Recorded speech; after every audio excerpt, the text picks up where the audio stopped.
Next source of finance की तरफ बढ़ते हैं, that is euro issues.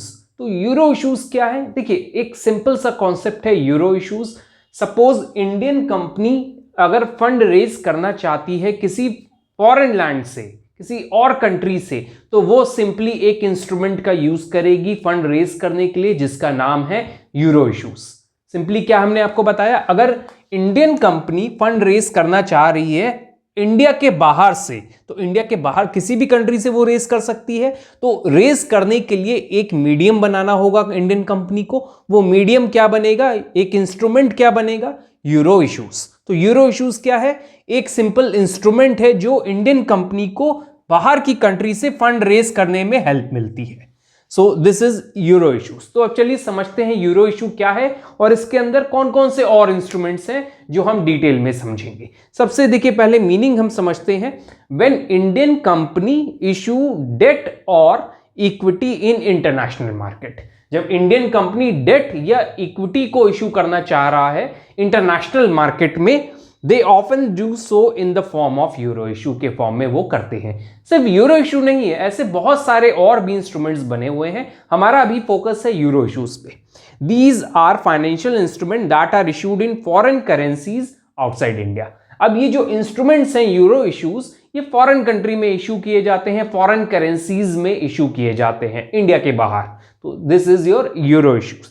Indian companies are permitted to raise fund from foreign country. Indian company को permit मिला हुआ है कि वो फॉरेन किसी कंट्री से फंड रेज कर सकते हैं bye issuing ordinary equity share. वो सिर्फ इक्विटी शेयर ही इशू करेंगे, लेकिन उनको इशू करने का तरीका डिफरेंट होगा, जिसमें सबसे पहला तरीका दिया है जीडीआर के फॉर्म में, global depository receipts, American depository receipts और issue of foreign currency convertible bonds. इन तरीके, ये जो इंस्ट्रूमेंट्स बना दिए गए कि Indian company equity share issue करे, एडीआर जीडीआर के हेल्प से किसी फॉरेन कंट्री में इशू कर देगा और इनको फंड मिल जाएगा। तो आगे दिया हुआ है यहां पे, to foreign investor that is institutional investor और इंडिविजुअल्स रिसाइडिंग अब्रॉड। ये किसको इशू करेंगे फॉरेन कंट्री में? जो फॉरेन इन्वेस्टर्स होंगे या एनआरआई होंगे जो बाहर के, जो इन्वेस्ट करना चाह रहे हैं हमारी कंपनी में, तो इन सबको ये इशू करेंगे। Such investment is treated as foreign direct investment. इस तरह की इन्वेस्टमेंट को फॉरेन डायरेक्ट इन्वेस्टमेंट का नाम दिया गया है। तो इंडियन कंपनी क्या इशू करेगी? इक्विटी या डेट इंस्ट्रूमेंट भी इशू कर सकती है, या डेट इशू कर सकती है। और इशू करने के लिए इन्होंने यूरो इशूज का हेल्प लिया। तो यूरो इशूज के अंदर कौन कौन सी चीजें इशू कर सकती है इंडियन कंपनी? एक तो ADR, American depository receipt, GDR, global depository receipts apostrophes, और आपका एक होता है कन्वर्टेबल बॉन्ड्स, जिसको हम कहते हैं foreign currency convertible bond, foreign currency convertible bonds. तो ये तीन तरीके से यूरो इशूज किए जा सकते हैं। आईडीआर भी होता है, वो आगे हम देखेंगे क्या है। तो ये तो हो गया हमारा एक इंट्रोडक्शन ऑन यूरो इशूज। अब हम समझते हैं एडीआर क्या है, जीडीआर क्या है और फॉरेन करेंसी कन्वर्टेबल बॉन्ड्स क्या है, या आईडीआर भी हम आगे एक टॉपिक है जो हम बताएंगे। अभी इस वीडियो में हम एडीआर, जीडीआर को और आईडीआर को शॉर्ट में पढ़ेंगे। इंडियन डिपॉजिटरी रिसीट भी होता है इसी तरह, एडीआर की तरह ही। तो हम इनको अभी शॉर्ट में एक्सप्लेन करेंगे इस वीडियो में। नेक्स्ट वीडियो में हम तीनों को, एडीआर, जीडीआर और आईडीआर, इन तीनों को डिटेल में समझा देंगे कि इनकी वर्किंग क्या है, इसके फीचर्स क्या हैं, एडवांटेजेस, ये सारी चीजें। तो अभी हम शॉर्ट में समझेंगे इन सबको कि ये यूरो इशूज में क्या रोल प्ले कर रहे हैं और क्या है ये सब। इंडियन स्टॉक मार्केट सबसे अट्रैक्टिव स्टॉक मार्केट है इस समय वर्ल्ड में। अब इंडियन स्टॉक मार्केट सबसे अट्रैक्टिव है, रेट ऑफ रिटर्न अच्छा दे रहा है, तो उसी बेसिस पे लोग जो है अलग अलग कंट्री से इंडिया में इन्वेस्ट करना चाहते हैं। इंडियन है अगर हम, तो इजीली इन्वेस्ट कर सकते हैं। हमारा इंडियन स्टॉक मार्केट जो है एनएससी, बीएससी, तो इजीली हम वहां पर इन्वेस्ट कर सकते हैं। बट अगर कोई एक आउटसाइडर है, फॉरेनर है या एनआरआई है या अमेरिकन है, तो वो अगर इन्वेस्ट करना चाह रहा है इंडियन स्टॉक मार्केट में, तो इतना इजी नहीं होता है, क्योंकि सेबी बहुत सारे कंप्लायंसेस लगा रखा है हमारे इंडियन स्टॉक मार्केट पे। इजीली कोई भी फॉरेन इन्वेस्टर हमारे स्टॉक मार्केट में इन्वेस्ट नहीं कर सकता। अगर वो इंस्टीट्यूशनल इन्वेस्टर है या म्यूचुअल फंड हाउसेस हैं, तो वो सारे कंप्लायंसेस को इजीली पूरा कर लेते हैं जो भी सेबी पुट करता है, और वो इजीली इन्वेस्ट भी कर देते हैं। बट अगर हम बात करते हैं रिटेल इन्वेस्टर की, तो रिटेल इन्वेस्टर डायरेक्टली इन्वेस्ट हमारे इंडियन स्टॉक मार्केट में नहीं कर सकता। हम बात करने जा रहे हैं अमेरिकन डिपॉजिटरी रिसीट की। अमेरिकन डिपॉजिटरी रिसीट जो है सोनली जो डिपेंडेंट है वो अमेरिका के लिए है। ये टोटली अमेरिकन इन्वेस्टर्स, जो रिटेल इन्वेस्टर्स होते हैं अमेरिका के, उन लोगों के लिए ये बनाया गया है। तो चलिए समझते हैं what is American depository receipt. तो हमने यहां पे एक एग्जांपल लिया है एक्सप्लेन करने के लिए। देखिए, हमने एक लिया है कि एक अमेरिकन इन्वेस्टर है जो एक रिटेल इन्वेस्टर है। I am talking about only retail investor, जो जैसे हम इन्वेस्टर हैं, हम इन्वेस्ट करते हैं अपने इंडियन स्टॉक मार्केट में, शेयर खरीदते हैं, बेच देते हैं। इसी तरह एक अमेरिकन रिटेल इन्वेस्टर है, वो इंडिया के स्टॉक मार्केट में इन्वेस्ट करने का सोच रहा है। सपोज वो चाह रहा है कि इंडिया के स्टॉक मार्केट से इन्फोसिस के शेयर खरीद ले। इन्फोसिस के शेयर खरीदना इतना इजी नहीं है उसके लिए, क्योंकि इसको बहुत सारे कंप्लायंसेस करने पड़ेंगे जिसको वो इजीली पूरा नहीं कर पाएगा, और उसके लिए इसको बहुत सारे फंड की रिक्वायरमेंट आएगी। तो इसको, इस प्रॉब्लम को सॉल्व करने के लिए अमेरिकन डिपॉजिटरी रिसीट बनाया गया। ये ध्यान रखिएगा, ये पूरा अमेरिकन बेस्ड है, मतलब जो भी अमेरिकन रिटेल इन्वेस्टर्स हैं उनके लिए ये बनाया गया है। एक होता है जीडीआर, ग्लोबल डिपॉजिटरी रिसीट, वो ग्लोबल लेवल पे चलता है, उसको हम नेक्स्ट वीडियो में कवर करेंगे। तो यहां पे मेरा कॉन्सेप्ट ये है एडीआर का। जो भी रिटेल इन्वेस्टर है वो इंडिया के स्टॉक मार्केट से इजीली नहीं खरीद सकता, अमेरिकन जो भी इन्वेस्टर है रिटेल, तो उसके लिए बेस्ट क्या रहता है कि इंडिया का कोई स्टॉक जो हमारे स्टॉक एक्सचेंज में लिस्टेड है वो न्यूयॉर्क स्टॉक एक्सचेंज में उसको मिल जाए, तो वो इजीली वहां से परचेज कर सकता है। हमने क्या बोला, अमेरिकन इन्वेस्टर है तो अमेरिका का स्टॉक मार्केट क्या है, न्यूयॉर्क स्टॉक एक्सचेंज। अगर उसको इंडियन शेयर, इंडिया कंपनी का एक शेयर या जितने भी शेयर चाह रहा है, वो अगर न्यूयॉर्क स्टॉक एक्सचेंज में मिल जाएगा तो वो इजीली परचेज कर लेगा, क्योंकि उसको ज्यादा कंप्लायंसेस अपनी कंट्री में फॉलो नहीं करने पड़ेंगे। अब जैसे हम एग्जांपल लेते हैं, सपोज हम एक इन्वेस्टर है या आप एक इन्वेस्टर है, आपको इंडिया के स्टॉक मार्केट से शेयर खरीदने में कितना समय लगेगा? 15 मिनट में डीमैट अकाउंट खुल जाता है और तुरंत आप ट्रेडिंग शुरू कर सकते हैं। ना कोई कंप्लायंसेस ज्यादा हमें फॉलो करना होता है, ना कुछ, सीधे आधार कार्ड और पैन कार्ड दिया हमने और हमारा ट्रेडिंग स्टार्ट हो गया। बट अगर अमेरिकन इंडिया में इन्वेस्ट करना चाह रहा है तो उसके लिए इतना ईजी नहीं है, उसको बहुत सारे कंप्लायंसेस करने पड़ेंगे।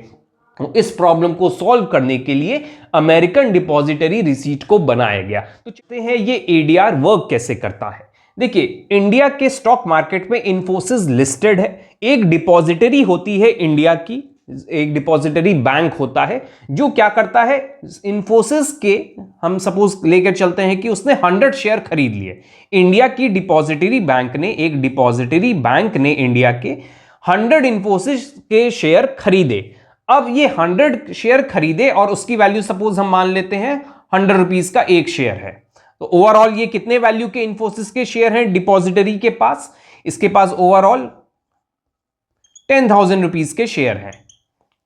अब यहां पे जो न्यूयॉर्क स्टॉक एक्सचेंज में इन्फोसिस का शेयर जब लिस्ट होगा तो वो इन्फोसिस एडीआर के नाम से लिस्ट होगा जाके। तो यहां पर जो डिपॉजिटरी है इंडिया की, वो क्या करेगी, एक बंच बनाएगी नंबर ऑफ शेयर्स का। सपोज हम मान लेते हैं कि 10 शेयर्स का एक बंच बनाएगी और 10 शेयर को एक एडीआर के बराबर लिस्ट करवा देगी न्यूयॉर्क स्टॉक एक्सचेंज में।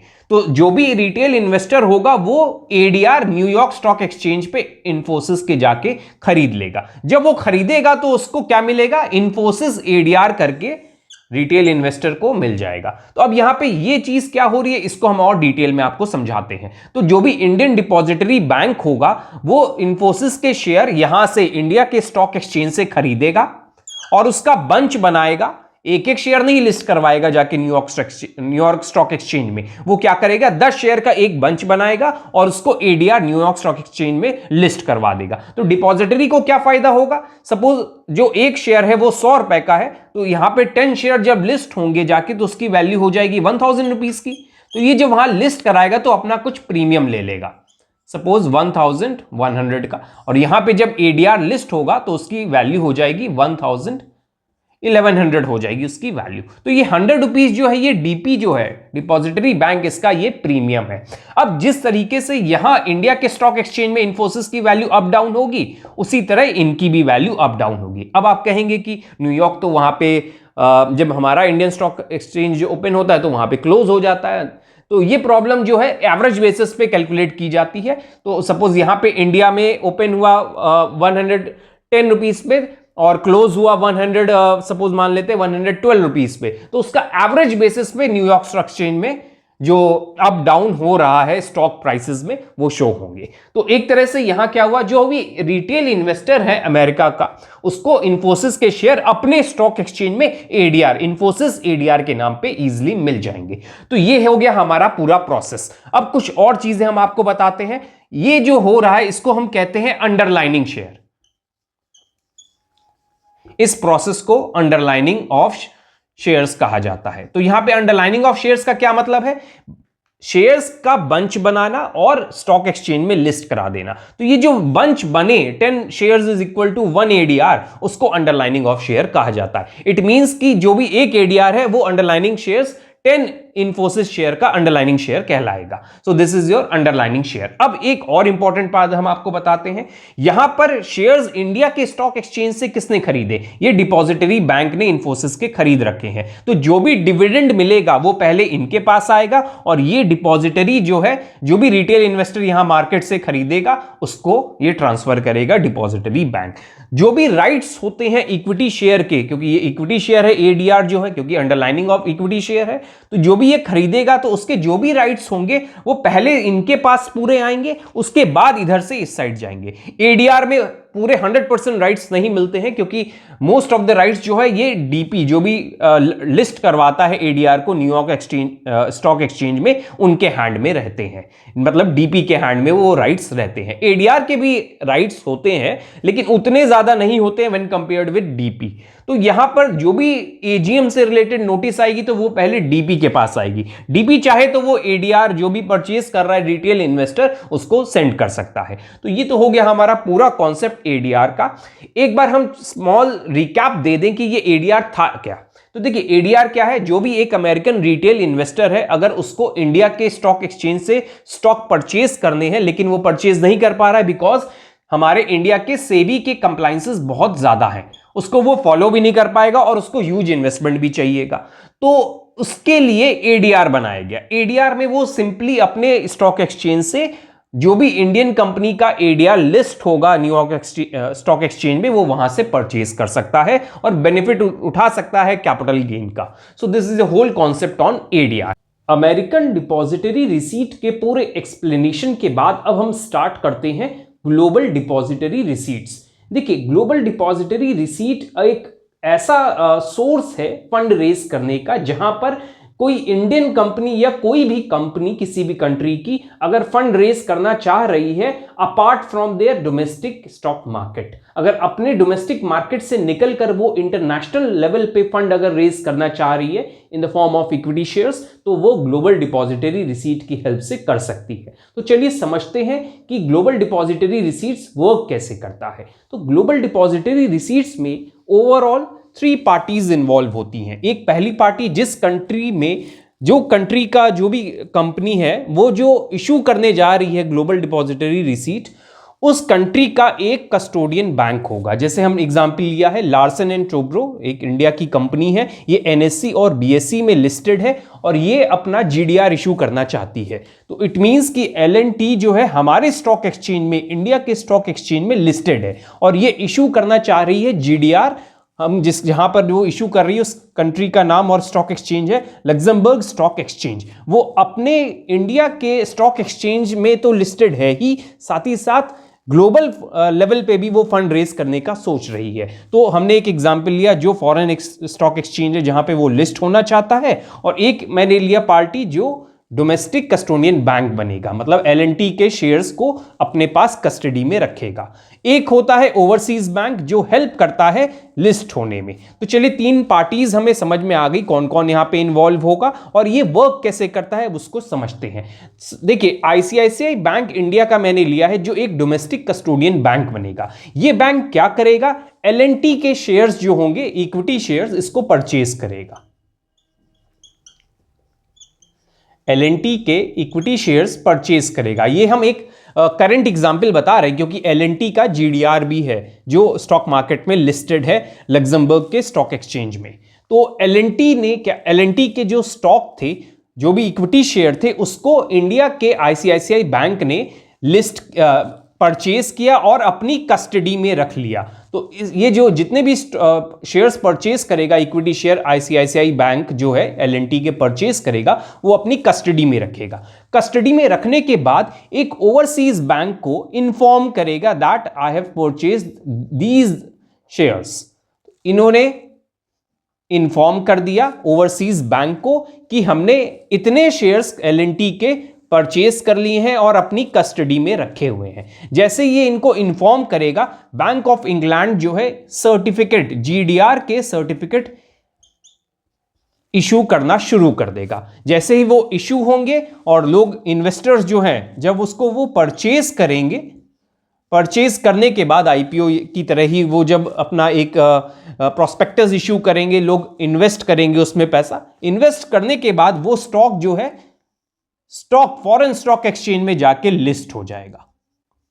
तो यही है हमारा प्रोसेस सिंपल जीडीआर का। जीडीआर में नया क्या हो रहा है, एक कस्टोडियन बैंक बन रहा है, एक ओवरसीज बैंक बन रहा है जिनकी आपस में म्यूचुअल अंडरस्टैंडिंग है, एग्रीमेंट है और इसने कस्टडी रखी उस इंडिया के स्टॉक एक्सचेंज से खरीद के शेयर्स को और इन्होंने इनको इन्फॉर्म किया। इन्फॉर्म करने के बाद इन्होंने जीडीआर इशू किए एल&टी के और वो जाकर लग्जमबर्ग स्टॉक एक्सचेंज में जाकर लिस्ट हो गए। तो यही प्रोसेस है हमारा जीडीआर इशू करने का। अब देखिए यहां पर लिस्ट हो गए, यहां पे कोई भी जो फॉरेन इन्वेस्टर है उसको बाय एंड सेल कर सकता है जो भी जीडीआर है। तो ये उनके लिए इन्वेस्टर, फॉरेन इन्वेस्टर्स के लिए भी इजी है। अगर वो एल&टी में पैसा लगाना चाह रहा है, इंडिया में आके नहीं लगा पाएगा एनएसई बीएसई में क्योंकि बहुत डिफिकल्ट होता है, कंप्लायंसेस बहुत सारे होते हैं सेबी के। तो इसके लिए उनके लिए क्या बेनिफिट होगा, जो वहां के इन्वेस्टर्स हैं लग्जमबर्ग के, वो एल&टी के शेयर अपने स्टॉक एक्सचेंज से जीडीआर के फॉर्म में परचेज कर लेंगे जिससे उनका भी इन्वेस्टमेंट हो जाएगा और जो फंड है वो एल&टी को भी मिल जाएगा। तो इसी तरह और भी कंपनीज हैं जिनका जीडीआर लिस्टेड है, जैसे आपका रिलायंस हो गया, उनका भी जीडीआर लिस्टेड है। So this is your whole working on GDR.